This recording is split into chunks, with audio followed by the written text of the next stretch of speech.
questão de segurança, com o especialista Marlon Luz. Oferecimento: Casa do Pescador, 64 3631 2063. Bom, quarta-feira é dia de falarmos sobre segurança. Lembrando aos senhores que a segurança que nós tratamos aqui, ela tem sim um viés para o produtor rural, mas ela pode ser aproveitada por todos os cidadãos, porque nós trazemos aqui a legalidade, os direitos e deveres, o que você pode e não deve fazer. Então, tudo isso é colocado aqui. Olha, nós vamos começar um tema hoje. Eu confesso que eu não sei quanto tempo ele vai durar, porque tem muitos detalhes. Nós vamos falar da aquisição de armas, o que é e quem. Vamos falar ali quais são as armas que são mais fáceis para o manuseio da mulher, quando ela está começando, ou se ela já tem uma experiência. Enfim, vamos falar de tudo isso. Marlon, boa tarde. Boa tarde, Fabélia, todos os telespectadores do Sucesso do Campo. Prazer novamente aqui no Questão de Segurança. Prazer é todo nosso. E vamos lá. Quando a pessoa decide que ela quer comprar uma arma, qual é o primeiro passo que ela deve fazer? A gente precisa primeiro destacar, né, essa muitas vezes celeuma ou polêmica que envolve a questão da arma de fogo no Brasil, né? Sempre nós temos que evitar qualquer discussão ou viés do ponto de vista ideológico ou até mesmo político, né, envolvendo a questão da arma de fogo. Não podemos partir de extremos, né? Nem de uma política que se arma de maneira indiscriminada à população, à sociedade, e nem de restrições também extremas ao acesso à arma de fogo, né? Nós temos uma legislação que ela não é tão antiga, também não é tão recente, que é o Estatuto do Desarmamento, né? Uma lei de 2003, né? Que tem esse nome já com uma conotação de desarmar a população, e essa não deve ser a ideia da lei, e sim o controle objetivamente das armas de fogo no Brasil, sobretudo as armas obviamente legais, e a repressão, né, ao uso de armas ilegais e a própria introdução desse tipo de armamento no Brasil.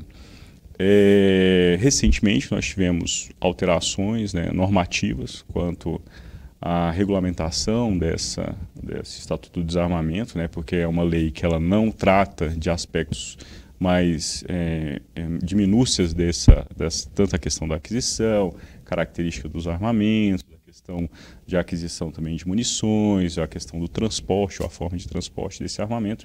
Então, através de decretos do presidente da República, se regulamenta essas minúcias da lei. E nós tivemos, obviamente, uma alteração, ou uma mudança de governo e uma mudança de filosofia quanto ao acesso à arma de fogo por parte da sociedade, por parte da população, restringindo, obviamente, o acesso a essas armas e, obviamente, também a sua aquisição.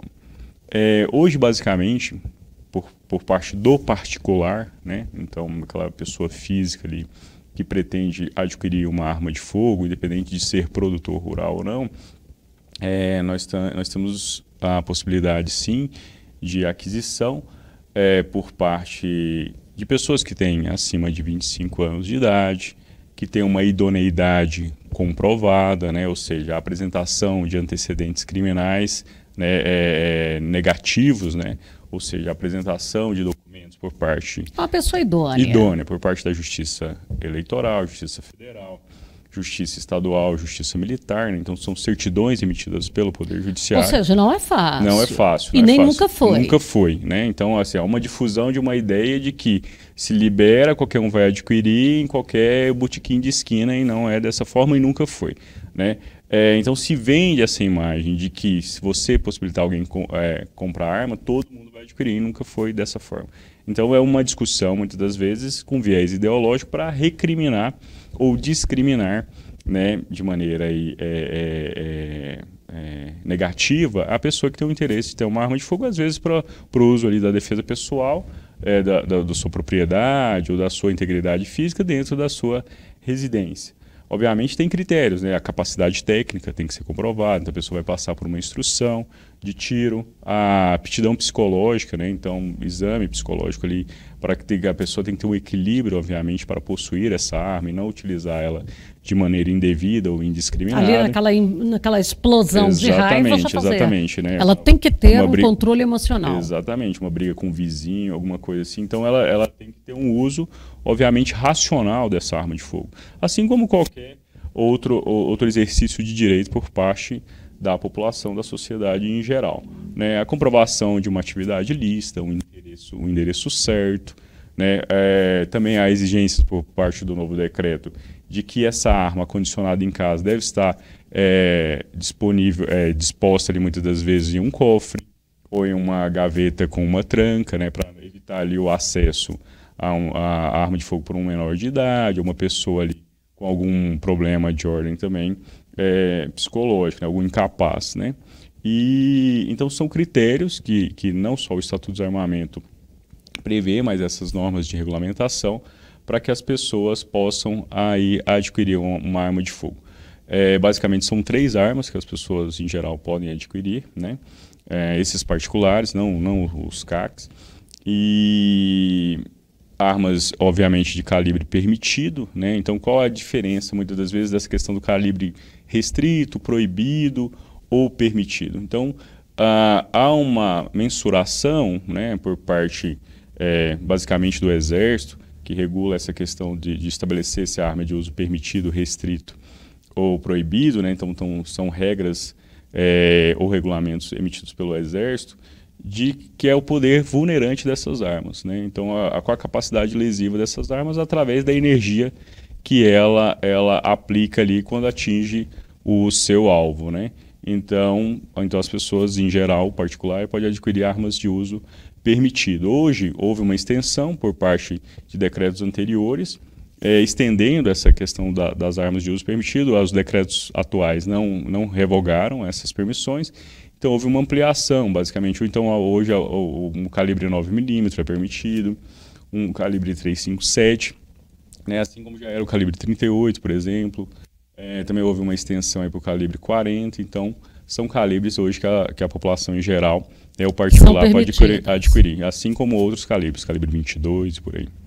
E o que é a diferença ali para o proibido? Quem é o proibido? O proibido, ele basicamente, vou dar um exemplo aqui básico, que é o mais conhecido, um guarda-chuva, né? Uma arma que tem um aspecto de guarda-chuva e dissimula ali a real a função daquele instrumento, daquele objeto, que seria uma arma de fogo dissimulada, né? Então, muitas vezes você via em aqueles filmes de 007, alguma coisa assim, o uso de um objeto comum e que às vezes tem uma capacidade realmente de vulnerar alguém ou de atingir alguém por meio de um projétil, né? Que seja um guarda-chuva, uma maleta, né? Um falso celular, que às vezes então são armas aí de uso proibido no Brasil.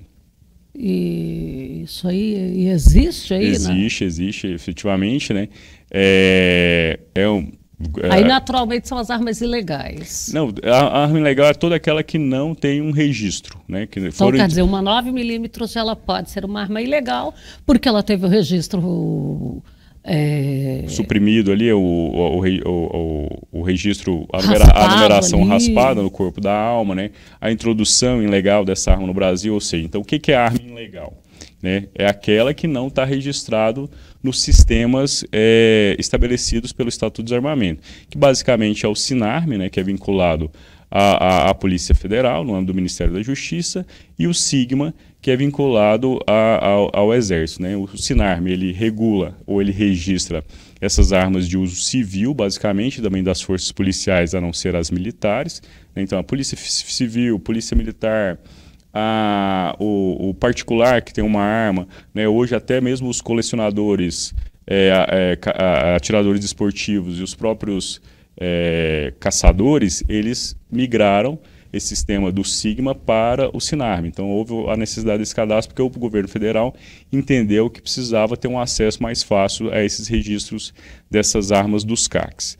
E o SIGMA que faz o controle dessas armas, tanto das próprias Forças Armadas como das Forças Auxiliares, Polícia Militar, Corpo de Bombeiro Militar, e antigamente controlava também basicamente os registros dos conhecidos como CACs. Então, tudo aquilo que não tiver registrado no sistema do governo federal, através do SINARM ou do SIGMA, é considerada uma arma ilegal.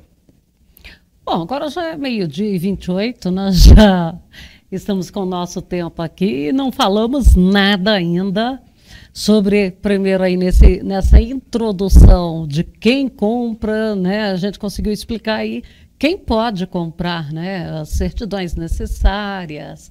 E aí a gente precisa falar ainda onde buscar essas armas, falar dos clubes de tiros, porque hoje eles estão mais acessíveis. Exatamente. E para que as pessoas tenham a condição de estar fazendo esse treinamento, e naturalmente eu acredito que treinando mais, elas estarão mais habilitadas a fazer o uso dessa arma com tranquilidade, com essa adrenalina mais controlada, né?